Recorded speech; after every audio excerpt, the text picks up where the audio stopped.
Il nous rappelle cruellement à quel point nous, les êtres humains, avec toute notre puissance, nous sommes dépendants de l'infiniment petit, de l'invisible, de l'insaisissable. Des virus, mais pas seulement, des bactéries, des êtres unicellulaires, de tout ce qu'on appelle habituellement les microbes. Mais nous n'en sommes pas dépendants que négativement, comme dans le cas d'une pandémie. Nous en sommes dépendants pour tout un tas de choses positives que nous avons intérêt à de mieux en mieux connaître. Savez-vous que nous avons dans l'intestin 100 000 milliards de micro-organismes, c'est-à-dire 10 fois plus que l'ensemble de nos propres cellules de notre corps entier. Et ces micro-organismes, ils rendent non seulement possible notre alimentation et donc notre croissance, mais aussi notre protection et donc notre santé, et même nos rapports sociaux. De la même façon, 90% des plantes et des arbres sont dépendants pour leur développement des mycorhizes.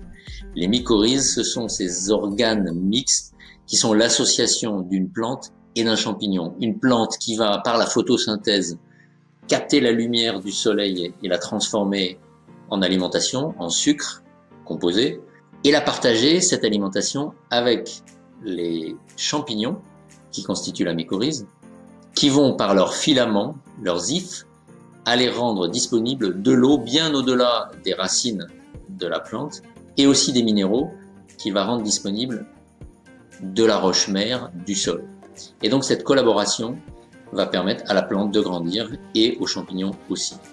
Marc-André Sellos, un chercheur du muséum qui a écrit un livre que je vous conseille qui s'appelle « Jamais seul », nous fait une proposition que je trouve excellente. Il nous dit, en fait, ce n'est pas tant l'organisme qui devrait être l'unité de compte de la biologie, avec son ADN pour le décrire, mais ce qu'il appelle le cortège symbiotique, c'est-à-dire l'ensemble des organismes qui collaborent par symbiose, par mutualisme, par parasitisme aussi, par tout un tas de relations qui rendent possible la vie pour l'ensemble des organismes.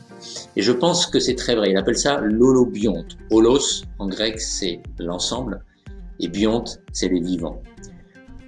Je crois que non seulement ça doit s'appliquer à la biologie, mais aussi aux entreprises, aux associations, aux institutions, car aujourd'hui, bien plus qu'un compte de résultat ou un cours de bourse pour une entreprise ou un rapport d'activité pour une association, c'est le réseau et la capacité du réseau de créer des coévolutions, des co-créations, des coopérations qui doit donner une idée de l'importance de cette organisation.